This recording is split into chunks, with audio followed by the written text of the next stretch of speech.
Daripada Abu Hurairah radhiyallahu anhu berkata, Rasulullah sallallahu alaihi wasallam telah bersabda, perkataan hikmah itu adalah idaman orang yang beriman. Maka di mana sahaja dia menemukannya, maka pasti dia akan mengambilnya. Hadis riwayat Imam Tirmizi. Bismillahirrahmanirrahim. Assalamualaikum warahmatullahi wabarakatuh. Alhamdulillahi Rabbil Alamin wa bihi nasta'in ala umuri dunya wa din. Allahumma salli wa sallim wa barik ala Sayyidina Maulana Muhammad an-Nur al-Mudhib lin-nisyan bi nurihi wa ala alihi wa sahbihi fi kulli lamhatin wa nafasin adada ma wasi'ahu ilmullah.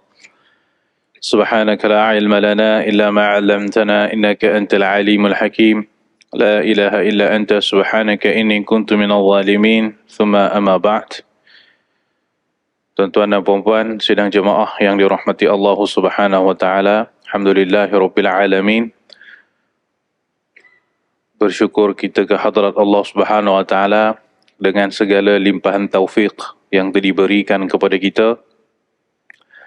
Mudah-mudahan pagi ini menjadi pagi yang sangat diberkati oleh Allah Subhanahu wa taala. Dengan izin Allah Subhanahu wa taala juga pada saat ini kita berada di masjid yang merupakan rumah Allah. Kita dapat solat subuh secara berjemaah, itu satu nikmat yang cukup besar.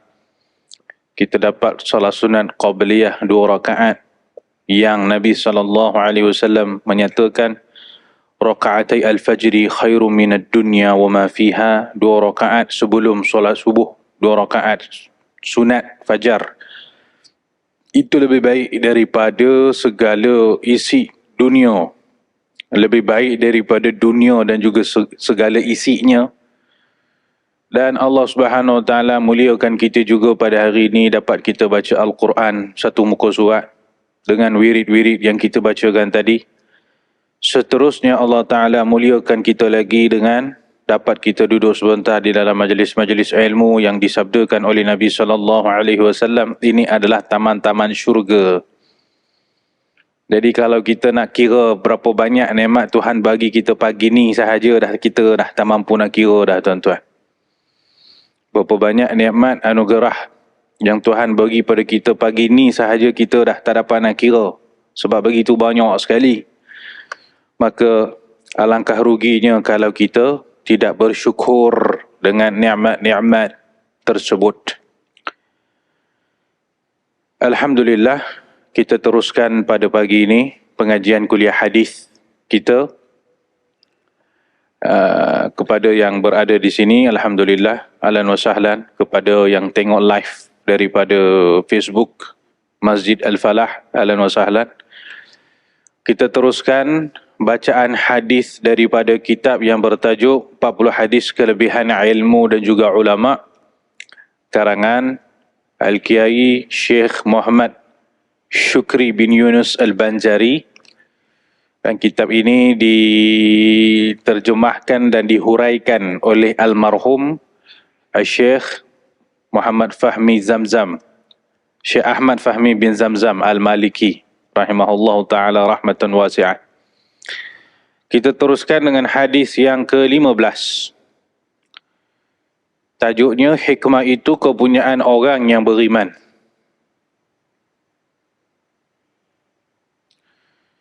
An Abi Hurairah radhiyallahu anhu qala qala Rasulullah sallallahu alaihi wa ala alihi wasallam al-kalimatu al-hikmatu dhalatul mu'min fahaitsu wajadaha fahuwa ahaqqu biha. Akhrajahu Tirmizi. Daripada Abu Hurairah radhiyallahu anhu berkata, Rasulullah sallallahu alaihi wa ala alihi wasallam telah bersabda, perkataan hikmah itu adalah idaman orang yang beriman. Maka di mana sahaja dia menemukannya, maka pasti dia akan mengambilnya. Hadis riwayat Imam Tirmizi. Dalam hadis ini Nabi SAW menyatakan perkataan hikmah. Yang dimaksudkan perkataan hikmah di sini adalah ilmu pengetahuan. Jadi ilmu pengetahuan itu adalah idaman bagi orang-orang yang beriman. Disebut dalam matan bahasa Arabnya al-kalimatu al-hikmah. Al-kalimatul hikmah, perkataan yang hikmah. Maksud di sini adalah ilmu lah. Dan kalimat al-hikmah itu tuan-tuan dan puan-puan banyak juga disebut dalam Al-Quranul Karim. Bila kita baca Quran, kita akan terjumpa kalimat al-hikmah yang disebut dalam Quran. Seperti contohnya dalam firman Allah Subhanahu wa taala, Allah Ta'ala telah berfirman, sesungguhnya telah kami utuskan kamu wahai Muhammad supaya kamu membacakan kepada umat kamu ayat-ayat kami, dan kami telah menurunkan bersama kamu Alkitab wal hikmah. Dan sesungguhnya sebelum kedatangan kamu wahai Muhammad, mereka berada di dalam kesesatan yang nyata. Jadi dalam ayat ni bila kita tengok mafhumnya, yang saya tadi baca tu mafhum bukan terjemahan betul dia, mafhum dia. Dalam ayat tersebut Allah Ta'ala sebut bahawa Allah Ta'ala mengutuskan Nabi SAW itu dengan 3 tujuan dia. Pertama, untuk membacakan ayat-ayat Allah. Ayat-ayat Allah di sini bukan maksud ayat Quran, tetapi ayat di sini maksudnya tanda-tanda kebesaran Allah. Maksudnya Nabi diutuskan supaya menyampaikan kepada umat Islam tentang tanda-tanda kebesaran Allah Subhanahu wa taala. Itu nombor 1. Yang kedua, Nabi SAW diutuskan untuk wayuzakihim, untuk Nabi menyucikan, at-tazkiyah, menyucikan, membersihkan umatnya daripada i'tiqad, kepercayaan yang salah. Nabi SAW diutuskan untuk membawa i'tiqad yang benar, yang hak, dan untuk menyucikan umat ini daripada i'tiqad yang salah. Itu nombor 2. Nombor 3, Nabi SAW diutuskan oleh Allah wa yu'allihimuhumul kitab wal hikmah, untuk Nabi mengajarkan kepada umat ini Al-Kitab dengan Al-Hikmah. Ni poin kita nak cerita ni. Tujuan Allah Ta'ala sendiri sebut tujuan Allah mengutuskan Nabi itu, nombor 3-nya supaya Nabi mengajarkan Al-Kitab dan juga mengajarkan Al-Hikmah. Al-Kitab adalah maksudnya Al-Quranul Karim. Al-Kitab di sini maksudnya kitab Allah, kitabullah, Al-Quranul Karim. Al-Hikmah di sini, Al-Hikmah dalam ayat ini, yang Allah Ta'ala kata kami bangkitkan kamu wahai Muhammad untuk mengajarkan Al-Quran dan juga Al-Hikmah. Al-Hikmah di sini, kata ulama tafsir, maksud hikmah di sini adalah hadis. Maksud hikmah di sini adalah as-sunnah. Jadi Nabi SAW dibangkitkan oleh Allah Ta'ala dengan tujuan salah satunya menyampaikan Al-Quran dan menyampaikan sunnah. Dan sebab itu juga di sisi ulama hadis, mereka menyatakan bahawa sunnah itu juga termasuk wahyu daripada Allah Subhanahu Wa Ta'ala. Di sisi ulama hadis, wahyu ada 2 tuan-tuan. Wahyun matlu, wahyu yang ditilawahkan, dibacakan, membaca setiap huruf itu mendatangkan pahala, Al-Quranul Karim.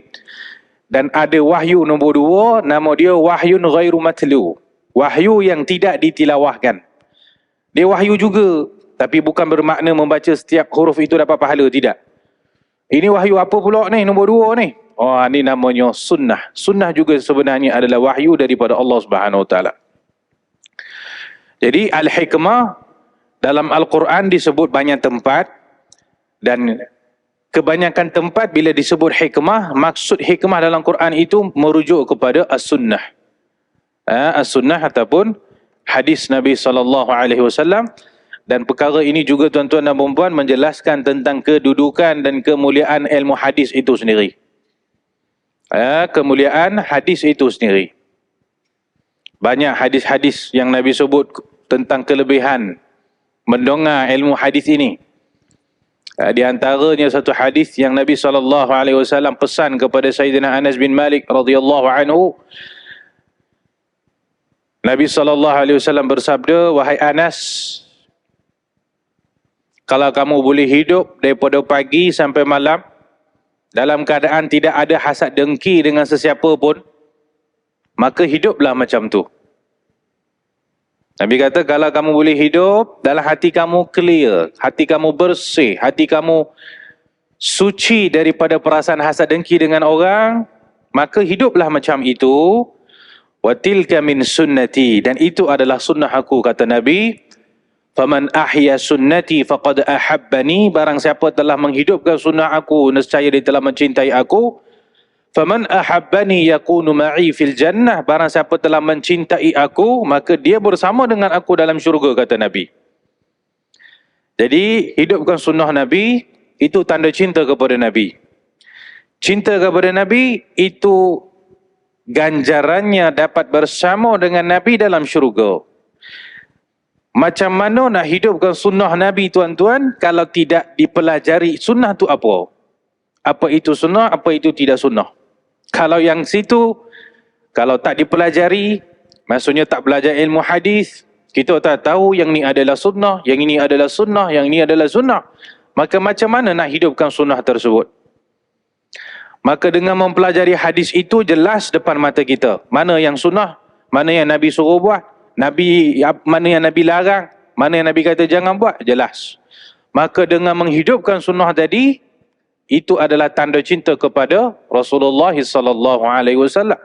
Jadi itu di antara kelebihan-kelebihan bagi orang yang selalu bergelumang dengan hadis, bergelumang dengan sunnah, yang sentiasa mendengar hadis, yang sentiasa mengajarkan hadis, yang sentiasa bersungguh-sungguh mempelajari ilmu hadis.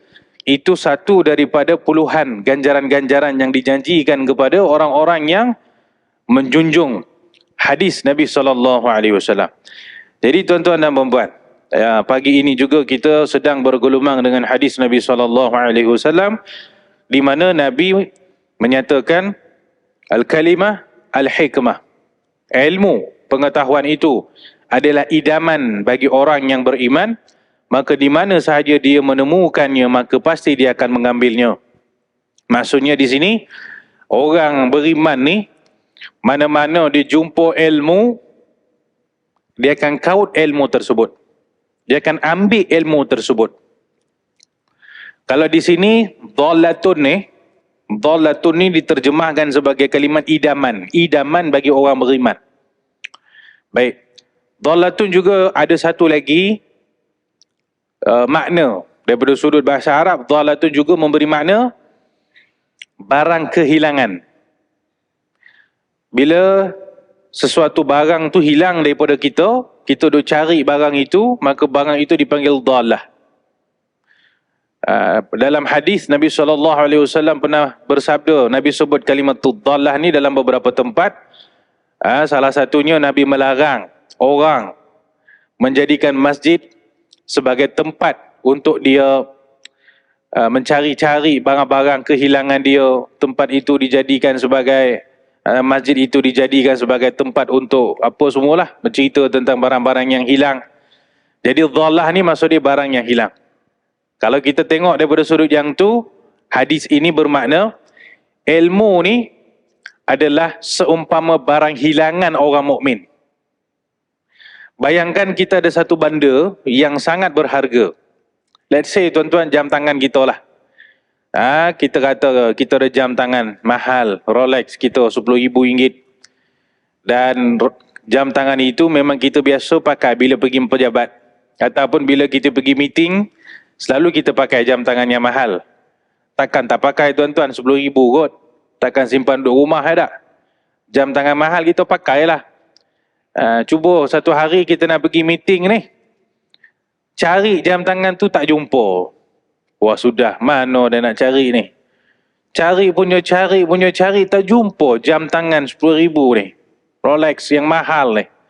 Orang dah cepat nak pergi meeting ni, cari jam tangan tak jumpa. Ataupun kalau sekarang Orang dah tak guna sangat jam tangan kan. Tuan-tuan cuba tengok berapa ramai daripada kita pakai jam tangan. Jam tangan dah tak laku sangat dah. Yang lebih penting daripada jam tangan dan lebih penting daripada segala-galanya, bayangkan kita hilang handphone. Kan? Bila kita kata hilang yang jam tangan 10,000 tu, dia tak terasa sangat. Biasa je. Cuba kalau hilang handset. Daripada timur ke barat dia cari tuan-tuan. Handset tu kalau hilang, kan, dia punya feeling dia tu lain macam, ya tak? Cuba bayangkan handphone itu hilang. Daripada pagi kita duk cari, tak jumpa. Setelah sekian-sekian jam mencari handphone, tiba-tiba jumpa handphone tersebut. Bila jumpa handphone itu, apa perasaan kita? Bila jumpa contohnya macam tadi, jam tangan yang kita duk cari, jam tangan mahal ni. Setelah beberapa hari, baru kita jumpa barang yang hilang tadi, jam tangan tu. Apa perasaan kita bila jumpa barang yang hilang itu? Mestilah gembira, mestilah lega sangat. Dan duk cari, duk berapa hari duk cari ni, baru jumpa ni teh. Maka macam itulah ibarat ilmu pengetahuan di sisi orang mukmin. Bila dia jumpa ilmu pengetahuan itu, dia merasa seronok. Dia akan merasa gembira. Dia akan merasa lega sangat kerana dia berjumpa dengan barang kehilangan dia. Jadi Nabi SAW mengumpamakan ilmu tu sebagai barang hilang. Kerana nak menggambarkan orang mukmin bila dapat ilmu pengetahuan, maka dia bergembira sebagaimana seseorang yang kehilangan barang yang bernilai di sisi dia, lepas tu dia jumpa balik benda tu. Bila dia jumpa balik benda tu, dia akan rasa gembira, dia akan rasa lega. Macam itulah gembiranya, leganya seorang mukmin bila dia dapat ilmu pengetahuan. Tu dia. Hebat. Bila Nabi kata ilmu pengetahuan itu dhalah, kalau daripada sudut sastera bahasa Arab, ini namanya tashbih, tuan-tuan. Kalau kita belajar ilmu balaghah, ilmu balaghah maksudnya sastera bahasa Arab, dipanggil tashbih. Tashbih ini kalau orang Melayu panggil ataupun orang putih panggil analogi. Nabi mengumpamakan ilmu itu seumpama barang yang hilang bagi orang mukmin. Jadi daripada sudut yang tu, orang mukmin dia akan terkejar-kejar, dia akan tercari-cari akan ilmu pengetahuan. Bila dijumpa ilmu pengetahuan itu, dia akan merasa gembira. Seumpama seseorang yang kehilangan barang dia, lepas tu dijumpa, dia akan rasa sangat gembira. Begitulah orang mukmin, tuan-tuan dan puan-puan. Kemudian Nabi SAW juga telah bersabda, "Fahaitsu wajadaha fahuwa ahaqqu biha." Maka di mana sahaja dia menemukan ilmu tersebut, maka pasti dia akan mengambilnya. Mana pun dia jumpa ilmu itu, dia akan ambil tanpa berkira. Tanpa mengira adakah ilmu itu diambil daripada orang yang lebih tua daripada dia, ataupun lebih muda daripada dia, ataupun orang itu lebih rendah kedudukan daripada dia. Itu tak kisah. Dia akan ambil ilmu itu daripada semua orang. Jadi di sini ianya melambangkan etika ataupun adab seorang mukmin bila nak mencari ilmu pengetahuan. Dia tidak boleh bersikap dengan sikap membesar diri. Dia mesti bersikap dengan sikap merendah diri. Dia mesti kena tawadhu'. Dia mesti kena humble. Tak boleh dia kata, alah ustaz ni, umur baru berapa umur. Aku umur dah 60 tahun, takkan aku nak belajar dengan ustaz yang muda ni. Wah, tu dia. Adanya perasaan membesar diri kerana lebih tua daripada orang lain, maka di situ terkekanglah untuk dia mengambil ilmu daripada orang yang lagi muda daripada dia. Ataupun dia kata, saya ni jawatan CEO company. Takkanlah saya mengambil ilmu daripada orang-orang biasa, ustaz-ustaz yang tak ada kelas lah, contoh dia kan. Maka dengan jawatan tadi dia terhijab Dia terdinding daripada mendapat ilmu pengetahuan. Jadi Nabi kata di sini, bila dia jumpa ilmu tu, dia ambil. Kalau orang Negeri Sembilan kata, dia qabih yo ilmu tu. Dia qabih ilmu tu, dia ambil yo. Tak kisahlah orang tua, orang muda, orang jawatan, tak ada jawatan. Yang penting orang itu layak memberikan ilmu, maka dia ambil. Ini sikap yang perlu ada pada orang yang mencari ilmu. Kalau dia merasakan, saya takkan belajar dengan si fulan sebab dia lagi muda daripada saya lagi tua daripada dia, maka di situ tuan-tuan, ilmu akan meninggalkan orang macam ni. Kalau dia kata, saya jawatan sekian-sekian, saya level sekian-sekian, saya pangkat sekian-sekian, takkan saya nak belajar dengan orang biasa-biasa, maka di situ dia akan terhijab daripada ilmu pengetahuan. Sedangkan yang diajarkan kepada kita adalah yang sebaliknya. Tuan-tuan dan puan-puan, cuba kita tengok satu riwayat. Riwayat ini diriwayatkan oleh Al-Imam Ibn Sa'ad dalam kitab Tabaqat Al-Kubra. Dan dalam kitab-kitab lain juga ada riwayat ni. Bahawa seorang sahabat Nabi, nama dia Sayyidina Abdullah bin Abbas radhiyallahu anhuma. Beliau bermusafir dengan seorang lagi sahabat lain, nama dia Sayyidina Zaid bin Thabit radhiyallahu anhu. Jadi mereka berdua bermusafir. Sayyidina Abdullah bin Mas'ud dengan Sayyidina Zaid bin Thabit, dua-duanya bermusafir. Dan tunggangan yang mereka ada ketika itu hanya satu, seekor kuda sahaja. Jadi nak tak nak kena pilih, salah seorang dia boleh naik kuda, seorang lagi dia kena berjalan. Maka Ibnu Abbas menyatakan, wahai Sayyidina Zaid bin Thabit, kamulah yang kena naik ke atas kuda. Sayyidina Zaid walaupun pada awalnya tak setuju, dia kata tak apa, biar aku berjalan, you naik kuda. Tapi Abdullah bin Mas'ud kata tidak, saya tidak akan naik kuda, saya tak akan biarkan kamu berjalan. Kamu kena naik kuda, bagi saya berjalan. Maka nak tak nak Zaid bin Thabit pun naik atas kuda tu. Dan Abdullah bin Mas'ud jadi tukang tarik tali pelana kuda. Dia bawa kuda tu. Dia berjalan sambil menarik tali pelana kuda tu. Maka Sayyidina Zaid bin Thabit radhiyallahu anhu menyatakan, wahai Ibnu Abbas, tidak sepatutnya kamu yang tarik tali pelana kuda aku. Sebab kamu adalah ahli keluarga Nabi sallallahu alaihi wasallam. Kamu ahli keluarga Nabi. Takkan kamu yang tarik tali pelana kuda yang saya naik?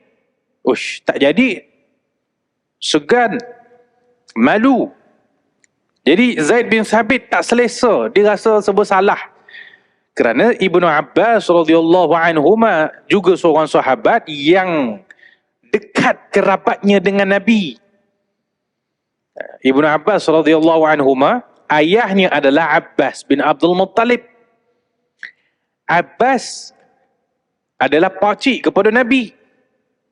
Ayah Nabi Abdullah bin Abdul Muttalib, adik kepada ataupun abang kepada Abbas bin Abdul Muttalib. Jadi Ibnu Abbas anak pakcik dia, maksudnya sepupu Nabi lah, seorang cerita kan. Ibnu Abbas adalah sepupu Nabi daripada jalur ayahnya. Okey, daripada ayahnya, Ibnu Abbas ni sepupu kepada Nabi. Daripada jalur ibunya pula, Ibnu Abbas punya ibu, nama dia Lubabah Al-Kubra. Lubabah Al-Kubra ni adalah kakak kepada Sayyidah Maimunah bintil Harith. Siapa Sayyidah Maimunah bintil Harith? Ibu kepada isteri kepada Nabi sallallahu alaihi wasallam.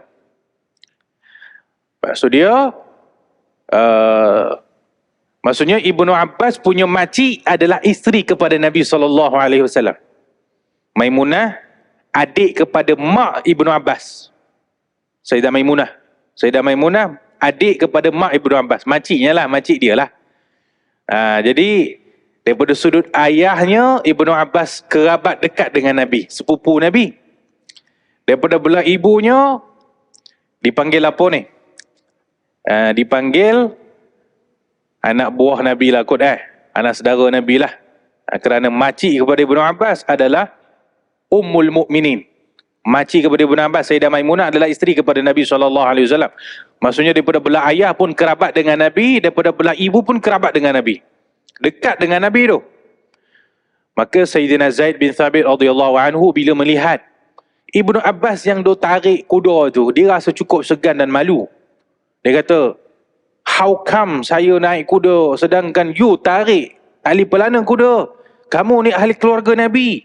Kamu ni orang-orang yang mulia. Maka Ibnu Abbas pun menjawab. Apa kata Ibnu Abbas, tuan-tuan dan puan-puan? Cuba kita tengok. Ibnu Abbas kata, hakadha umirna an naf'ala bi'ulama'ina. Beginilah kami disuruh untuk kami lakukan terhadap ulama-ulama kami, alim-alim daripada kalangan kami. Jadi Zaid bin Thabit itu adalah guru, salah seorang guru kepada Abdullah bin Abbas radhiyallahu anhuma. Jadi dalam hadis ini menjelaskan bagaimana Abdullah bin Abbas dengan kedudukannya begitu tinggi, kaum kerabat yang dekat dengan Nabi SAW, tapi itu tidak menghalang beliau untuk berkhidmat dengan gurunya sendiri. Kedudukannya yang tinggi tidak menghalang beliau untuk menarik tari pelana kuda yang dinaiki oleh gurunya, iaitu Sayyidina Zaid bin Thabit. Ini yang diajarkan kepada kita, tuan-tuan dan puan-puan.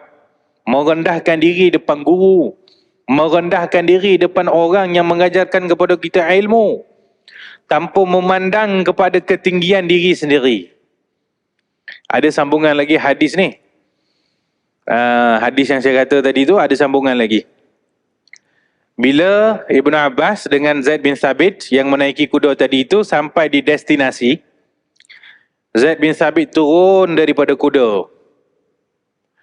Dia pegang tangan Ibnu Abbas lalu cium tangan Ibnu Abbas radhiyallahu anhuma. Dia cium tangan anak muridnya sendiri yang jauh lebih muda daripada Zaid bin Thabit. Dia cium tangan Ibnu Abbas. Yang ketika itu mungkin umur Sayyidina Ibnu Abbas umur 20 tahun baru, orang muda lagi. Dia cium tangan Ibnu Abbas. Lalu berkatalah Sayyidina Zaid bin Thabit radhiyallahu anhu, wa hakadha umirna an naf'ala bi ali baiti nabiyyina sallallahu alaihi wasallam. Dan beginilah kami diajarkan untuk lakukan terhadap ahli keluarga Nabi kami. Jadi kita tengok macam mana Ibnu Abbas memuliakan gurunya. Dan kita tengok dalam hadis yang sama juga macam mana Zaid bin Thabit memuliakan ahli keluarga Nabi SAW. Ini adalah akhlak, ini adalah etika, ini adalah adab yang cukup indah kalau kita dapat praktikkan, tuan-tuan dan puan-puan. Disebut dalam satu lagi riwayat lain bahawa Abdullah bin Mas'ud pergi ke rumah Sayyidina Zaid bin Thabit. Sampai di rumah Sayyidina Zaid bin Thabit, Sayyidina Zaid mendengar bahawa Abdullah bin Mas'ud mendengar bahawa Sayyidina Zaid sedang rehat tengah tidur. Dan cuaca tersebut, cuaca pada ketika itu adalah cuaca angin bertiup kencang. Jadi apa yang dilakukan oleh Abdullah bin Abbas yang datang ke rumah gurunya Zaid bin Thabit untuk mempelajari hadis, untuk mendengar ilmu, untuk belajar. Apa yang dilakukan oleh Abdullah bin Abbas? Dia tak pergi terus ketuk pintu gurunya. Dia tak pergi terus Assalamualaikum. Dia tak ketuk pintu guru dia. Bila dia dengar guru dia sedang rehat, apa dia buat? Dia duduk depan pintu guru dia. Dia duduk, dia tunggu sampai Zaid bin Thabit bangun daripada tidur. Dia buka pintu, dia tengok Ibnu Abbas depan rumah dia dalam keadaan kepalanya, mukanya dipenuhi dengan debu. Debu sebab angin bertiup. Bila angin bertiup menerbangkan debu-debu sampai muka Ibnu Abbas, rambut Ibnu Abbas semuanya berdebu belaka. Maka terkejut Zaid bin Thabit bila dia melihat yang depan dia ini adalah Abdullah bin Abbas, sepupu Nabi, ahli bait Nabi. Dia kata, wahai Ibnu Abbas, kamu duduk buat apa, duduk tunggu depan rumah aku? Kenapa tak ketuk je pintu aku? Maka berkata Ibnu Abbas, saya tak nak ketuk sebab saya tak nak kacau you tengah tidur. Saya tak nak menyinggung kamu sedang tidur. Sampai dia duduk depan pintu tu, berdebu muka dia. Tu cara mereka-mereka salafus saleh beradab dengan guru-guru mereka dengan penuh tawaduk, dengan penuh merendah diri. Bukannya Ibnu Abbas kata, aku ni ahli keluarga Nabi, aku ni orang mulia. Tak ada maksud dia pergi kotok pintu guru dia, tak ada. Walaupun kedudukan Ibnu Abbas ini cukup hebat, cukup mulia, seperti kita sedia maklum, itu tidak menghalang untuk dia merasa humble dengan orang-orang yang ambil ilmu daripada dia. Inilah tuan-tuan dan puan-puan, adab seseorang yang mencari ilmu. Pada hakikatnya, bila berbicara tentang adab, jauh lebih halus lagi adab yang dituntut ke atas seorang penuntut ilmu. Ya, boleh kita kongsikan sikit lagi satu dua adabnya para ulama dengan guru mereka. Di antaranya tuan-tuan dan puan-puan, Al-Imam Asy-Syafi'i rahimahullah, ketika beliau mengaji dengan gurunya Imam Malik bin Anas di kota Madinatul Munawwarah. Imam Malik sedang membaca hadis. Imam Malik sedang menyampaikan hadis. Imam Syafi'i duduk di belakang tu. Imam Syafi'i akan menyelak buku ataupun lembaran kertas yang ditulis tu. Dia akan selak dengan sangat perlahan sekali. Dia akan menyelak kertas ni dengan cara yang sangat perlahan sekali. Supaya apa? Supaya jangan sampai bunyi kertas ini menyinggung guru yang sedang mengajar di depan. Supaya jangan sampai bunyi yang begitu perlahan ataupun halus ini mengganggu perasaan guru yang sedang mengajar di hadapan. Ini adab Imam Syafi'i terhadap gurunya Imam Malik bin Anas. Cubalah kalau hari ini kita kiaskan dengan apa yang sedang kita hadapi tuan-tuan dan puan-puan. Di dalam majlis-majlis ilmu, di dalam kuliah-kuliah di masjid dan surau, bagaimana adab ahli jemaah, hadirin hadirat yang datang mengaji di masjid surau ini dengan guru-guru mereka yang mengajar di hadapan, dengan ustaz-ustaz, para asatidzah dan sebagainya. Dan bagaimana adab-adab pelajar-pelajar anak-anak kita. Macam mana adab anak-anak kita bila mereka pergi ke sekolah, mereka pergi ke madrasah, mereka pergi ke universiti, di college, dan mereka belajar menuntut ilmu daripada guru-guru mereka. Ini satu perkara yang sangat teruk tuan-tuan dan puan-puan. Krisis adab, krisis akhlak yang begitu parah. Kalau kita ingat dulu tuan-tuan dan puan-puan kita ni, bukan kita, saya masih muda lagi lah, tuan-tuan lah, yang hari ni Masya Allah Tabarakallah telah berusia. Tuan-tuan masa muda agak-agak pernah tak kena marah dengan tuan guru? Pernah tak kena rotan dengan cikgu ataupun guru? Pernah tak tuan-tuan ketika mengaji baca Quran tak betul, kena sekeh dengan kepala, kena cubit dengan ustazah, kena rotan dengan ustaz? Pergi ke sekolah tak pandai matematik, tak pandai sains, kena rotan dengan cikgu. Tak ada pun kita merajuk dah tuan-tuan. Tak ada pun kita pergi saman cikgu kita sebab merotan kita tuan-tuan. Tak ada pun kita melenting, tak ada pun kita koyak dalam hati ni. Kan istilah orang muda lah, koyak. Sebab kena marah, kena tegur dengan guru. Dengan kesabaran kita dengan guru-guru kita ini, maka hari ini mungkin kita menjadi seorang insan yang bermanfaat, yang berguna, yang baik, yang ada disiplin, yang ada sistem. Kerana kekasaran guru kita dulu ketika kita buat salah menyebabkan kita menjadi orang yang berdisiplin. Adapun hari ini, terang-terang anak itu buat salah, pelajar itu dia yang bersalah. Dan kalau cikgu tegur, kalau cikgu marah, kalau cikgu denda, mak ayah yang datang ke sekolah cari gaduh dengan cikgu itu. Mak ayah yang datang nak saman cikgu itu, cikgu rotan anak saya sebab apa? Cikgu marah, bukan rotan lagi dah, marah pun.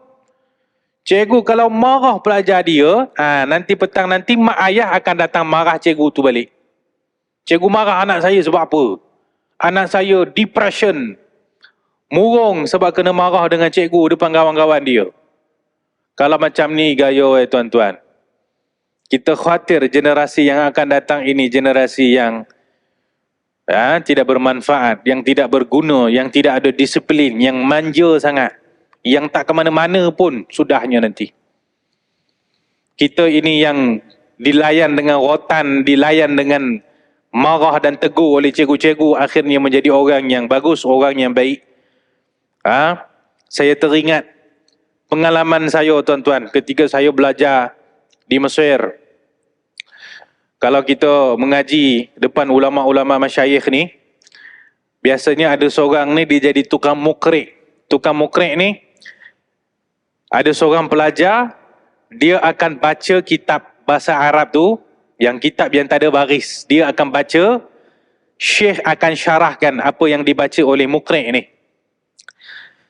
Jadi ditakdirkan Tuhan, saya menjadi mukrek untuk syekh saya.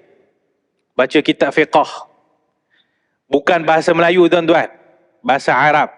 Dan bahasa Arab tidak berbaris. Tak ada baris. Kalau setakat bahasa Arab tu kalau ada baris, tuan-tuan pun boleh baca. Macam kita baca Quran lah. Baca Quran ada baris kan, senang. Ini baca kitab yang tak ada baris. Dan saya memang tak reti lah. Saya memang tak pandai sangat lah baca kitab tak ada baris masa tu.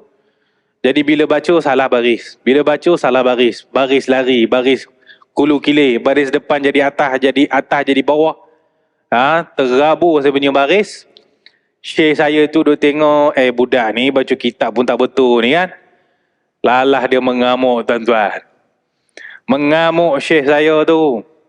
Dia kata, apa kamu duk baca kitab, baris pun tak betul. Macam mana nak faham kitab? Balik Malaysia macam mana nak ngajar orang? Kalau baris tak betul, maksudnya tak boleh faham apa yang dibaca.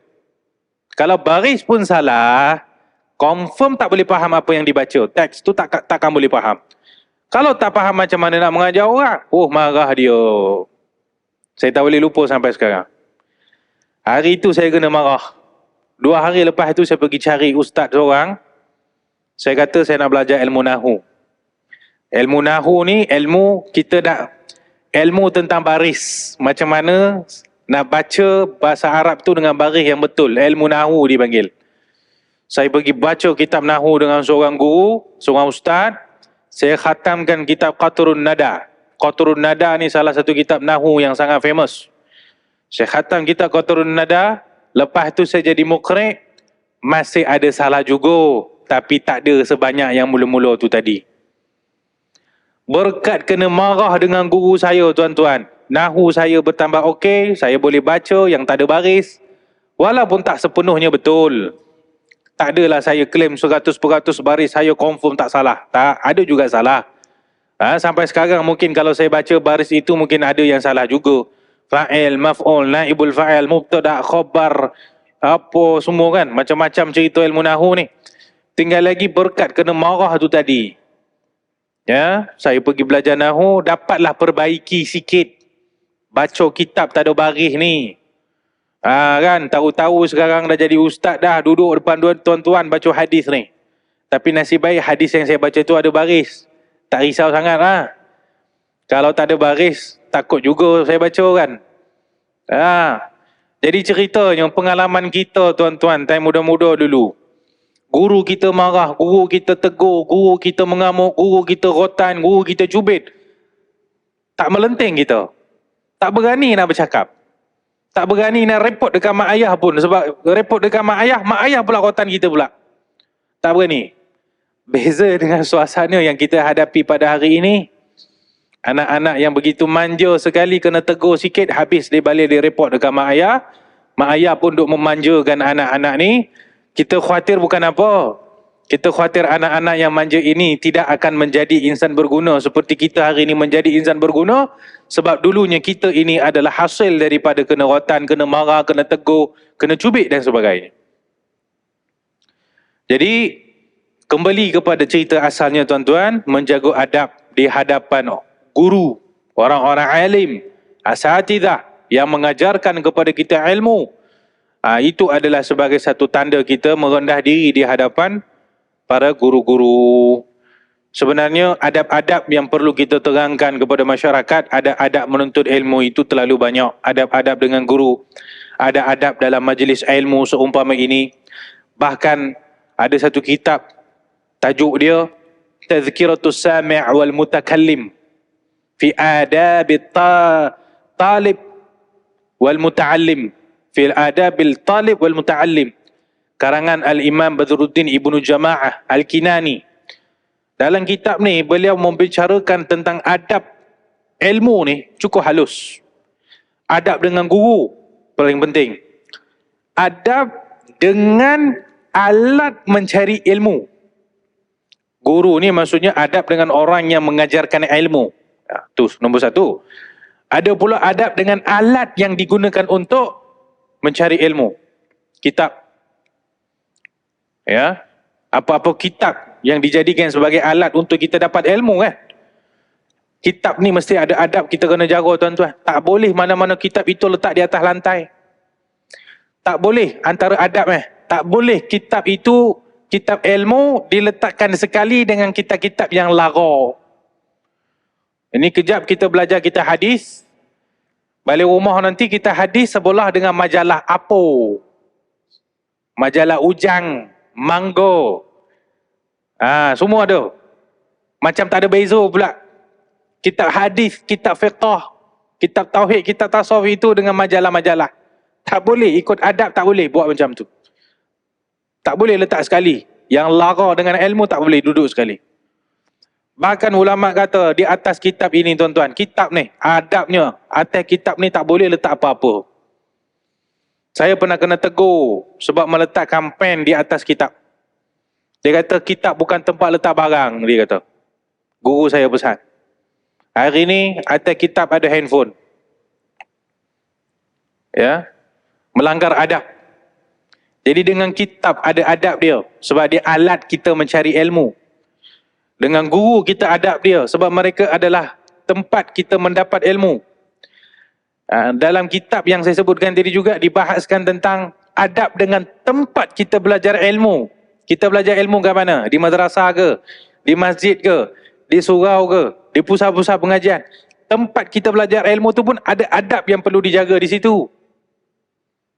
Nak kata, nak ceritanya tuan-tuan, adab menuntut ilmu ini cukup halus dibicarakan oleh ulama dalam kitab-kitab, di antaranya kitab Tazkiratus Sami' wal Mutakallim, di antaranya kitab Ta'limul Muta'allim, Tariqat Ta'allum karangan Imam Zarnuji, Imam Nawawi ada bahas dalam kitab Muqaddimah, kitab Majmu' dan sebagainya. Jadi ini semua tuan-tuan dan puan-puan, sebenarnya tujuan nak suruh kita jaga adab ini adalah proses membina insan yang merendah diri, nak membina insan yang humble dalam diri, yang tidak angkuh, tidak sombong dengan kelebihan yang ada pada diri. Inilah kepentingan adab dalam usaha kita nak mencari ilmu pengetahuan. Dan tuan-tuan dan puan-puan, saya rasa mungkin cukup di sinilah.